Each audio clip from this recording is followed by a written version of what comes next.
Hello there and welcome back to the Closet Historian and back to my sewing room for another project. Now recently I made a late Victorian corset mock-up out of a lovely iridescent silk. It sort of started out a sludge color and ended up olive green, so color me pleasantly surprised, quite literally. And while the fit was not 100% perfect on this mock-up, I felt ready to go ahead and dive into the next version with what I had learned. So I do have a few final tweaks to make to the pattern and the construction process for this next corset. Let's go ahead and dive on over to the blue patterning table of doom and get started. And here we have my corset pattern from making the mock-up, and I actually took some notes on a sticky note of things I wanted to tweak for this next version. Firstly, I wanted to take a 1/2 inch off the length of the center front of the corset here, so I'm going to do that. And then I want to add on 5/8 of an inch to the top of this, so the length is technically kind of the same. I'm just redistributing where that length is, if that makes any sense. I will take a tiny sliver off of piece 1 here, between piece 1 and 2, so that fits closer to my body as well, and I want to do the same between pieces 2 and 3. Take off a 1/8 of an inch and just grade that into nothing, up into the curve at the waist. Again, tiny little fixes here that do happen to make a difference when you're making a corset.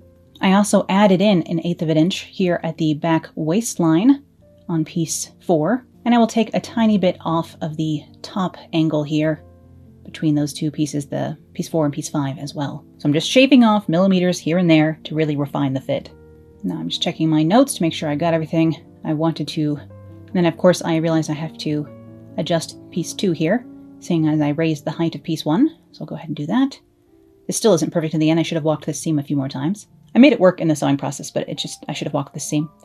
And here is the color of dotted silk from Silk Baron I'll be using here for my final corset. This is a bright cerulean sort of teal color, cross-woven with a nice berry-toned burgundy. And I did use just 1 yard of this fabric. And after I had cut out my corset pieces on the straight grain, I did cut out some 2-inch wide strips of bias to use for binding my corset later. And I think it looks a little bit like blue Morpho butterfly wings in the end, which is quite fun. I wish this silk was called Morpho.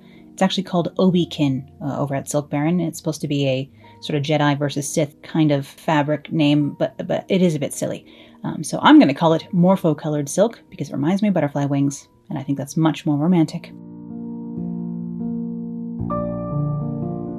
And of course I do need to cut everything out of the black herringbone cotil again, just like I did for the mock-up of this. Again, I'm using the same exact textiles, just a different colorway of the silk to make this final version. And once again, I will grab some tailor's chalk and just mark which way is up and which way is towards the front on all these pieces so I don't get turned around. It's just too easily done.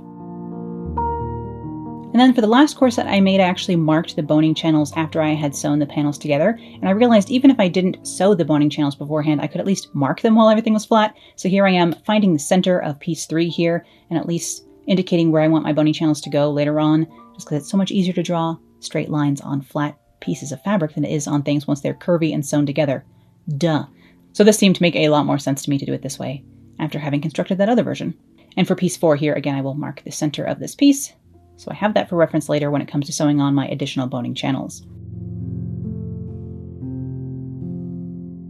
And I did grab a scrap piece of both the silk and the cotil so I could sew through this and see which color of thread I preferred on this iridescent fabric. I tried burgundy, I tried the cerulean kind of color, and I tried a purple that was almost in between, and I ended up liking the cerulean color of thread best. So I'll begin constructing my corset by adding on the front facing and sewing my busk into place. Of course, the left and right are different here, and the hooks for the corset busk always go on the right-hand side.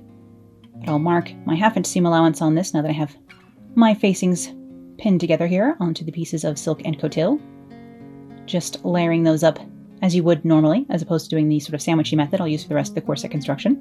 And that first side I just need to sew shut, but here on the right hand side of the corset I need to leave gaps for the busk hooks to go through. So I'm going to grab my busk and just line this up and mark where I need to skip in the sewing, if that makes any sense.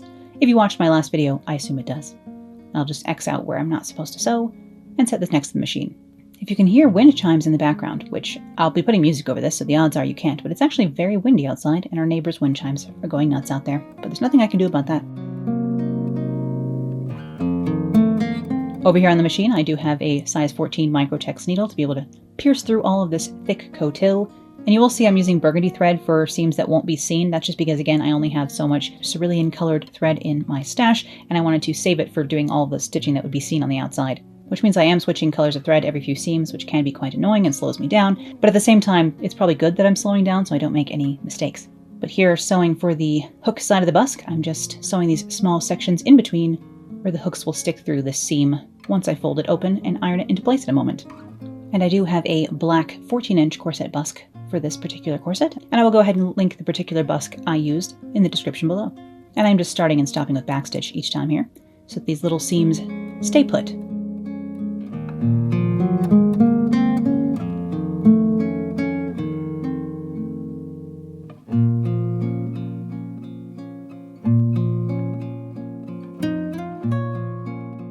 I'll bring this back over to the ironing board and press the seam open to begin with. Then I'll fold the facing into place along the inside here and convince it to lay nice and smooth. See if my busk still fits in here. Actually put it in upside down first. No, the rivets need to go towards the outside, silly.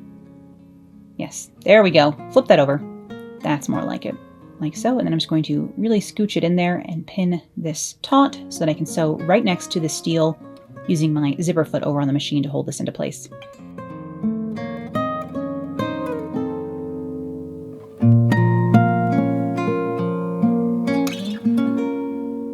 Alright, other side, which is easier to stitch obviously because it's just one long seam, but actually more annoying to get the busk in there because you have to use an awl to press the threads aside and slip the points of the busk through those. So I'm using the hook side to mark those with a disappearing ink pen where those pins need to come out of the fabric. But I need to grab an awl and actually use a knitting needle as well to make these holes large enough that I can actually stick the pins of the busk through there. Because of course they have like heads on these pins, if that makes any sense, that are a bit wider, so you have to convince it to go through the fabric. And you don't want to punch a hole here, you really are trying to move the threads aside, but I'll admit I was getting quite violent personally trying to get these in here.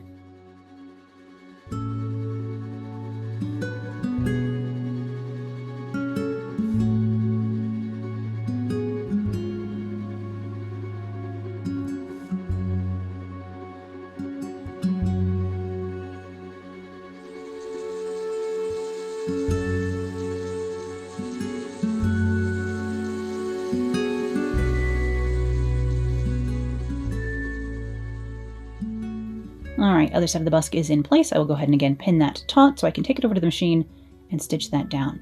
And over here you can see I've switched to my zipper foot so that I can get real close to the line of the steel underneath the fabric, and I am wearing my safety glasses for this, or safety goggles, I suppose, like it's science class, just while I'm doing this in case for some reason somehow I hit the steel. I don't want bits of needle hitting me in the face, obviously, because this needle would definitely break if I hit the busk. The machine would be fine, but the needle wouldn't make it. And you can see here, because the thread will show on the outside, I've switched over to the blue thread instead.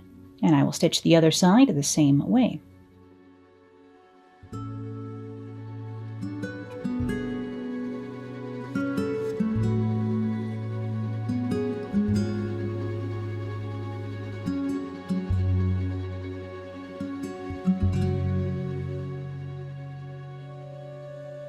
And my busk is set into piece 1 of either side of the corset, like so. Sort of shake that apart here.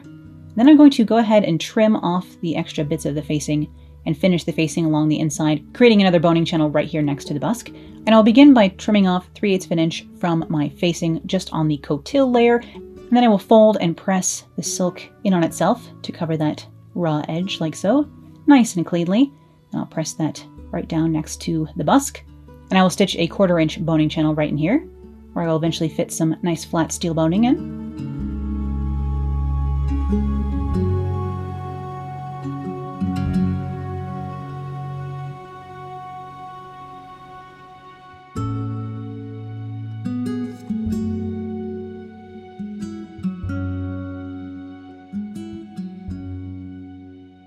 I do need to stitch my boning channels a little bit over a 1/4 of an inch because the width of the boning does eat up a tiny bit of space. It's not very wide, but it eats up more than you would think between the thickness of the fabric and the thickness of the boning. So I'm just doing that by eye, keeping an eye on my presser foot, stitching about, maybe 1/8 of an inch over a 1/4 of an inch, which actually doesn't come out that wide.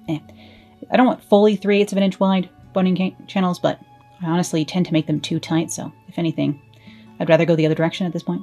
You could, of course, mark these or put the boning in as you go to really get the exact size down, but I'd rather just eyeball it. For me, it just feels faster.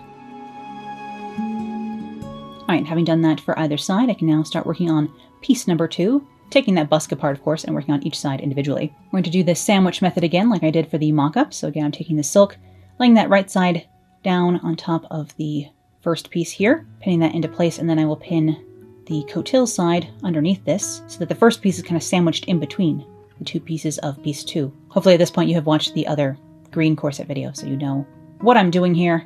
The construction process won't be that different for this one, but I have a few tiny tweaks I made, things I did a little bit differently. And again, the pattern does have those tiny tweaks in it, which does, weirdly enough, make a difference.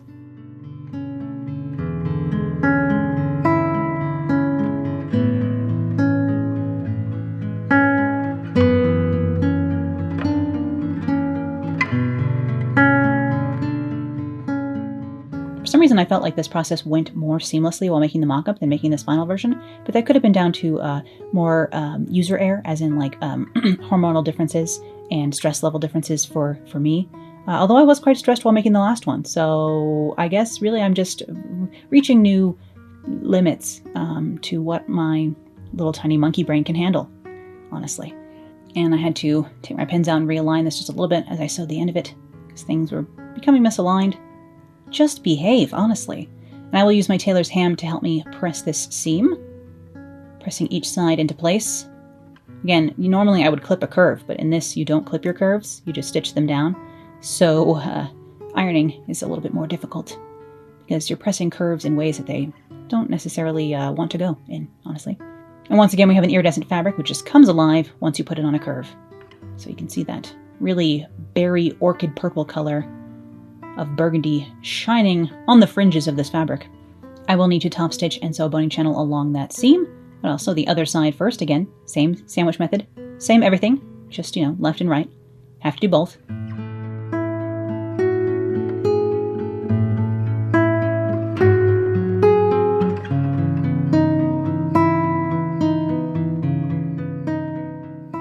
And I am using 12 stitches per inch over here on the machine, which is kind of my standard anyway. For top stitching everything and sewing the bone channels, I actually do go up to a 10 stitches per inch, just a slightly larger stitch length. And after I have pressed this other side as well, I'll bring both pieces back over the machine so I can edge stitch right close to this original seam line here and stitch this down. This does add a tiny bit more strength and stability to this seam as well, which is already a pretty strong seam to begin with. But they're never coming apart. This method I quite like compared to the nonsense way I tried to make my first ever Victorian corset years ago.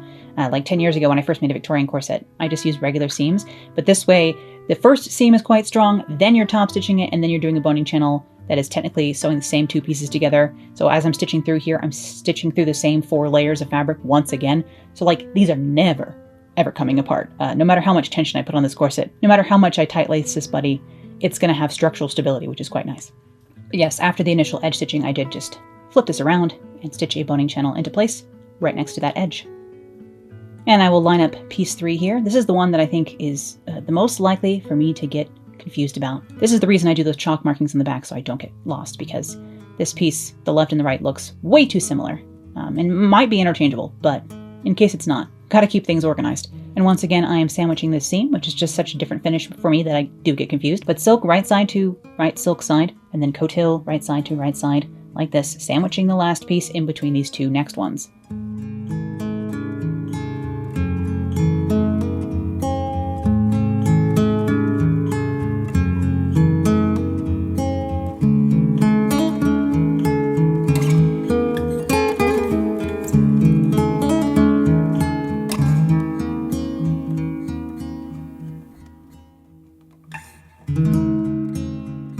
And yes, I do have my green LED lights on down here in the studio, so this fabric looks even extra iridescent with a third color being introduced via the light. Me and my fancy lighting, we all know how I love low light and weird colorful light, so the only time you get to see the true color of whatever I'm making is usually over here on the ironing board, because in the end I usually put weird colorful lights on over on set as well. I shan't apologize for it. I love some weird lighting. I totally intend in my home, when I can have one, that I would like to put those weird color changey light bulbs in every room so that I can just set the colors of my room depending on my mood. And on the subject of funky colored lights, you know Venetian glass chandeliers, like blown glass chandeliers, which are already very fancy and fun? You know how there is such a thing as radium glass? Is there such a thing as a radium glass, like a uranium glass, Vaseline glass, Venetian glass chandelier that you could put black light bulbs in? Maybe that's too much, but when you're going for a Haunted Mansion vibe, maybe it's too like blacklight mini golfing to do that, but gosh, it sounds like it would be fun, right? And once I have sewn this next seam, once again, I will repeat the same process as I did when joining the last. So again, pressing all those curves nice and flat, putting the edge stitching in right next to this seam, and then sewing a boning channel using that edge stitching as a guide.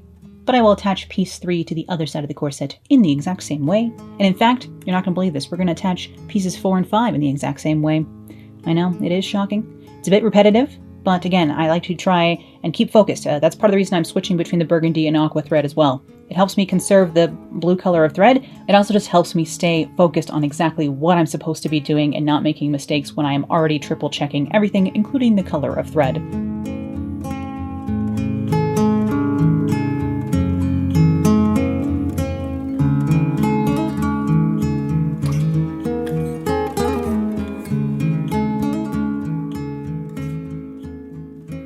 I will say, and spoiler alert, for the end of this corset, although you've already been spoiled by the thumbnail, haven't you? That's right. I didn't lace this perfectly when I put this on, so I promise I do have an even lacing gap down the back if I'm not being overzealous while pulling my cords. When I was trying to get this corset on over my velvety set to model for you at the end, I was pulling my laces a little bit willy-nilly, so I didn't have a perfect lacing gap. I don't actually have a full-length mirror down here in the studio. I have my mirror that's like above my vanity, which is mostly covered with my stuff in front of it, you know, feathers and fake leaves and vintage bottles and weird stuff that I have down here, so I can't really use that mirror much, and the mirror actually needs to be cleaned anyway, so I can't really look at my back much when I'm getting dressed down here, so getting my lacing gap perfect didn't exactly happen this time. I promise the corset itself is fine, it's just, again, user error. But this corset is also not meant to be worn over a set of stretch velvet maxi skirt and long-sleeved top, although it is quite fun. It's a nice fun outfit, that's for sure. But obviously it's not what this historic-inspired corset is for. This is for costuming later down the line, and I'll hopefully be able to make a new set of late Victorian undergarments, a shift, a corset cover, and a petticoat later down the line.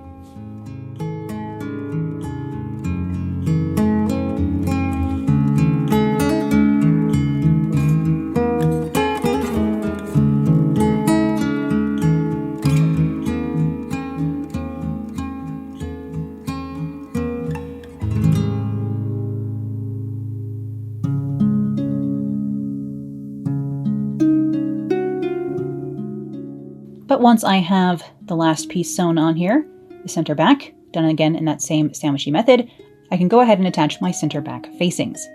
I cut these at about 2.5 inches wide, but I will cut that down in a moment. So pay attention to all this nonsense I'm about to do on the back here. First, I'll press that seam open, like so. And then I'm going to actually cut down my seam allowance on the facing cotilles side, just because it's going to be so thick back there, and I want to put 2 pieces of boning in this last channel this time, so I was hoping that it would all fit in here.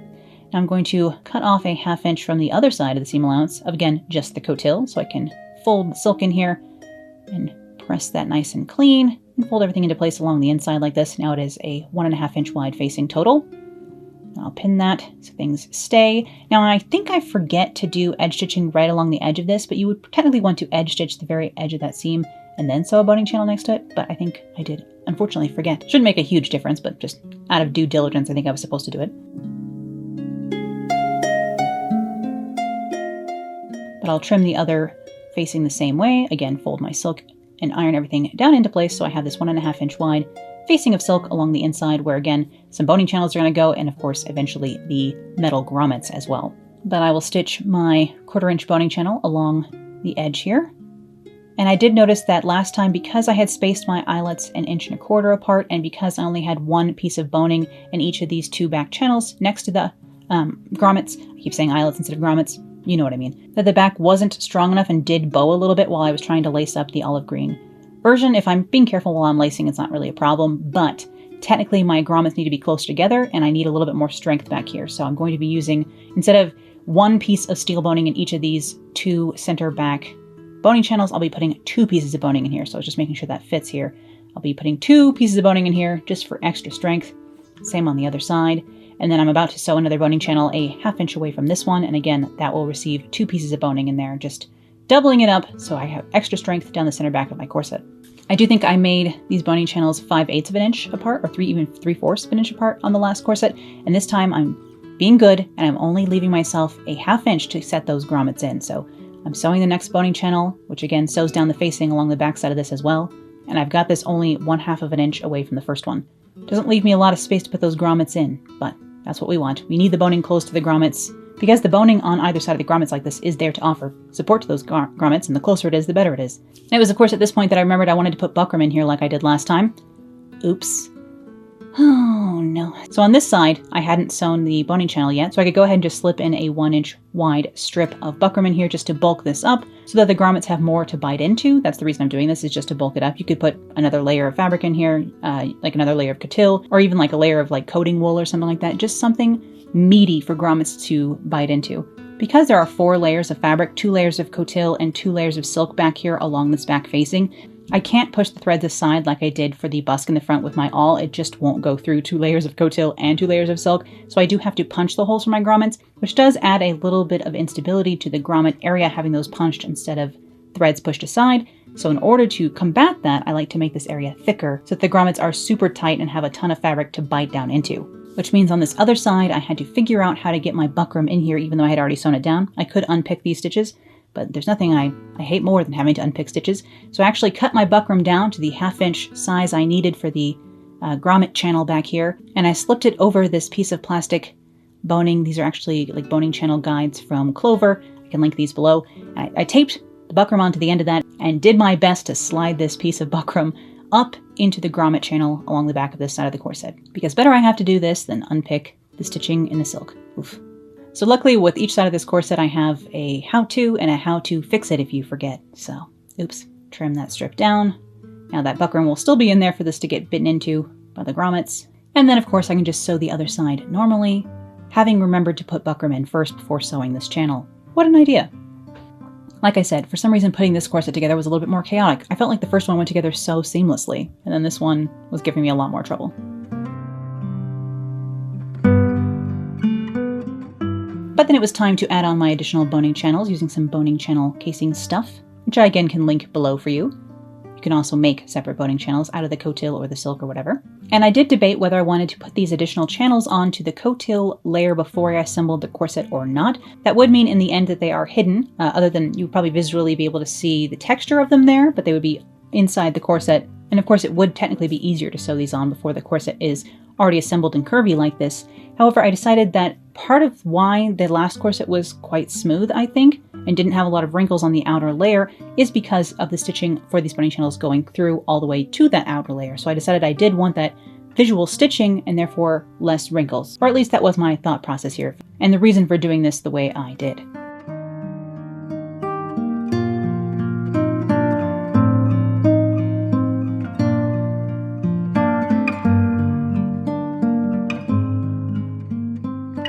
But my first extra channel here does just go along the facing down the center back. And then I have 2 channels that go through piece 4 here. Again, I had already drawn a center mark down that piece before I did assemble things, so I just have to line up a boning channel casing on either side of that central mark. Much easier to draw the indications on, at least, before I put the darn thing together. If I wasn't going to sew the boning channels before I assembled the corset, I might as well at least mark them.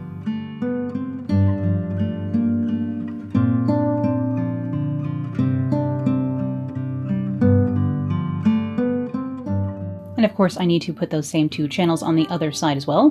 Both left and right side of the corset are the same. And I am using my tailor's ham to help me pin those on because of course the boning channel is straight, but the corset is no longer a flat thing. It is very, very curvy at this point with all these curved seams. So the tailor's ham really helps. Having a volumetric surface really helps me pin these into place. And over here on the machine, again, I am using a slightly larger stitch length for doing this because the stitching will show on the outside. So I've gone from 12 stitches per inch up to 10, which is of course highly noticeable. Not really, I don't know why. It just feels right to me, which is how half the decisions I make in sewing are done, which is just the general vibe or feel I'm getting for how to do a thing. And so sometimes I can't, again, explain what I'm doing because I hardly know.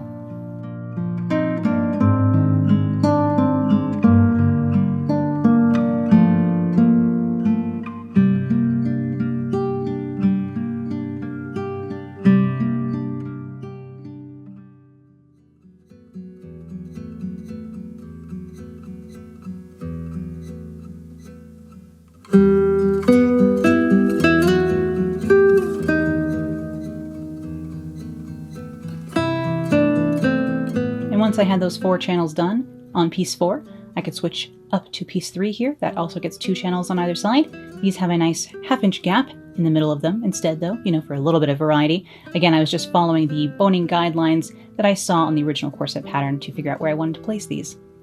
And I did still need to find the center of piece 2 up here, just because I think it was a little bit easier to figure that out after the seam allowance had kind of disappeared and it was sewn into place for whatever reason in my little brain. So I did just go ahead and do these front last 2 boning channels in the same way that I did on the olive green corset, which worked, so no problem there. And I did only have just enough of this boning casing material to finish this. You'll see me nearly run out in just a moment, which means a 10-yard length of this gets me 2 corsets, which is good to know in the future, I suppose.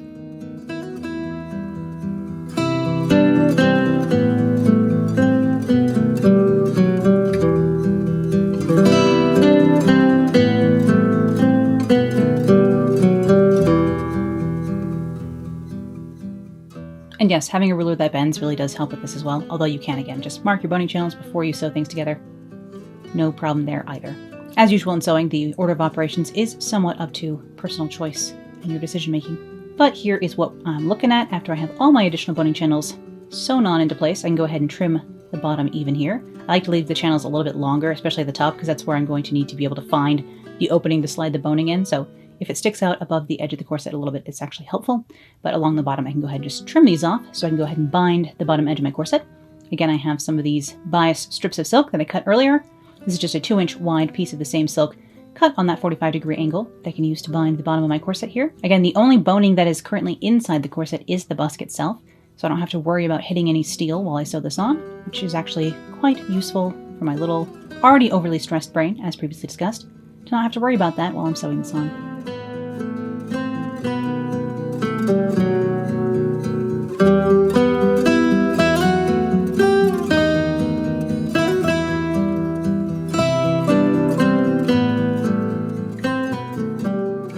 But so I could get close to the busk, I did switch to the zipper foot again, as you can see. But I'll just stitch this on the bottom of my corset on either side with that 1/2-inch seam allowance as usual. I can then cut off the excess, fold my corners into submission, as I like to say. Just behave and look nice, please.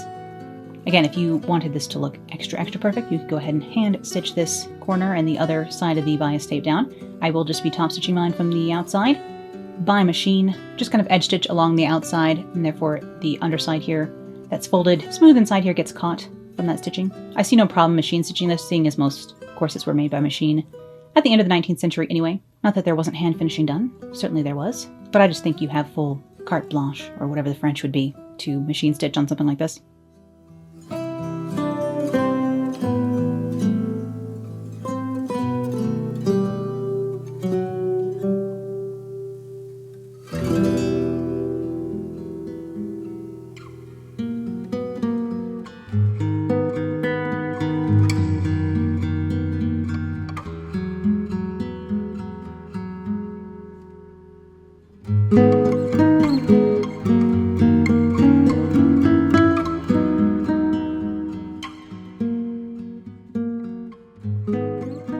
And once I had both of the bottom edges of both left and right side of the corset bound, I could go ahead and insert all of my boning. So I already have done the first side here, so I have everything laid out, ready to go for the second side. And once again, for these 2 center back most channels, I am putting 2 pieces of this flat steel boning in here. And I have learned over the years that if your channel is a sort of in-between size and you're not cutting your boning, because obviously I'm not, you can get boning on a roll and cut them perfectly to size if you want. I just like using standardized lengths because it removes the whole step of having to finish the cut edges, which is a pain in the arse as far as I can tell. So I'd rather just use cut lengths, and if you're using cut lengths, go for the piece that is slightly too short. I think that just works better. Flossing the corset later on will help hold that into place, and really the middle is the most important bit, so if either end of the boning is like, I don't know, 1/8 of an inch too short, it's not going to make a huge difference in the fit, so just go with a slightly too short piece of boning over a slightly too long one. And again, I was using a small screwdriver to help me push these into the boning channels when things were getting too taut.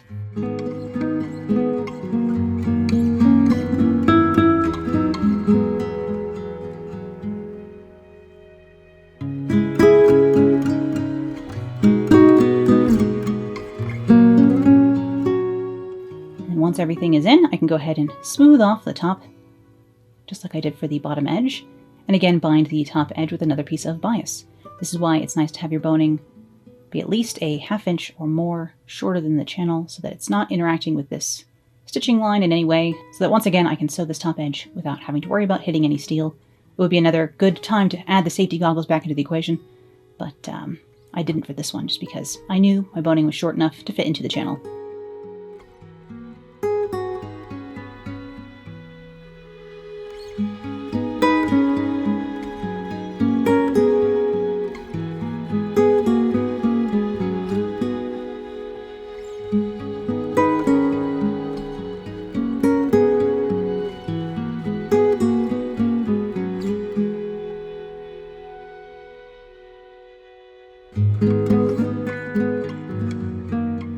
Once again, I will trim and pin the rest of the bias here onto the inside, and again, top stitch from the outside to hold this into place.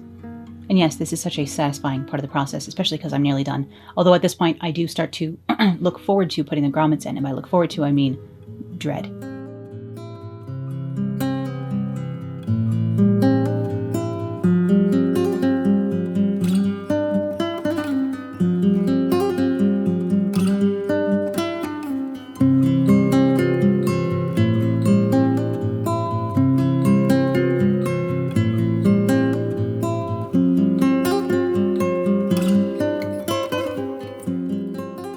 Of course, I did the same for each side, and with both edges of my corset bound, I could go ahead and start working on those grommets.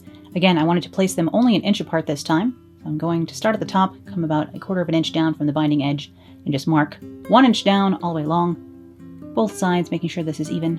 And I'm just marking this with white gel pen. Of course, these are all going to be hole punched and grommeted in a second anyway, so it doesn't really matter. The gel pen will never be seen, except for by you. And then I did use my Tandy Leather grommet setting punch kit. I can link it below, to hand set all of these grommets, sitting on the floor, on the cold tile floor down here in my studio, which is just not the best for my little pretzel body because I am not in shape enough that I can sit on the floor without becoming a wreck afterwards. So that's really fun. And I have really bad circulation as well. So it's not the most fun activity for me for that reason, because I find it literally physically painful and also stressful and also slightly nerve-wracking. I am doing bunny lacing here on this corset. So just crossing over and under, and then you leave these 2 loops right at the waist so that you can lace your corset yourself, basically, pull on those yourself. And as I said, I didn't do the best job pulling my lacing when trying this on for you at the end of this video, but in general, if I take my time and look in a mirror the whole time, I can get my lacing perfectly straight down the back. Just not this time. Of course, when I need to show you, I didn't do my best job at it. And I did use gunmetal, like blackened sort of grommets to match with my black busk. And because I was using the black busk, I decided to go ahead and use black silk thread to do my flossing as well.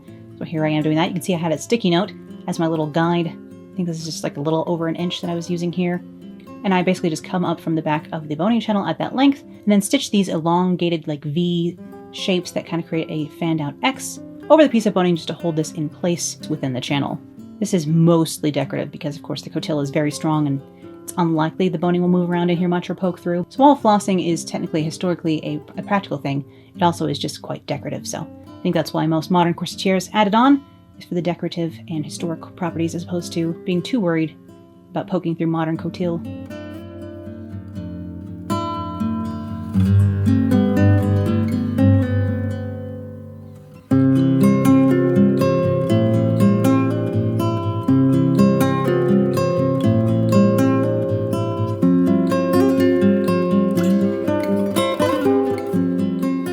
And for a couple of the boning channels in the center front and backmost channels, I did extend a little bit of embroidery down my flossing here, just adding on a little stalk of flowers. And instead of doing the buds of the flowers with floss, I did, of course, just grab some tiny size 3 or 4, I'm not quite sure which these are, turquoise sequins, and used those to create the little buds of my little stalks of flowers here. These are flat sequins, so it's not like they're going to add a lot of texture, and I'd be wearing a corset cover and bodice over this anyway, so it's not like this would ever be seen. I didn't go too over the top with my sequins, but you do know with me, I'm always tempted.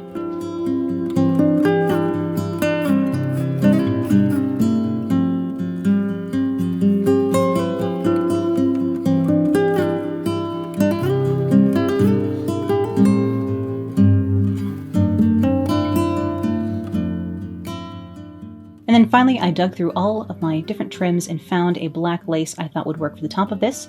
I was originally going to go with something a little bit wider, but then I found this narrower trim that had this nice scallop, like pointed scallop going on, and it just happened to align pretty well with the boning channels, which I thought gave a really fun look, especially where it lined up over the flossing and sort of dipped down and almost created a scalloped look along the top of the corset. So Decided to go with this, probably polyester or nylon, something like that. Almost Venetian style lace trim here. I just pinned that on over my binding along the top here. Of course, all that top stitching on the binding is now, of course, not seen, so really doesn't matter anymore. And because this was thermoplastic, I could just melt the stray threads at the end, so that's what I'm doing there with the lighter. But I'm just going to go ahead and pin this exactly where I want it along the top of the corset, and then hand stitch and tack this all down to the silk along the top of the corset.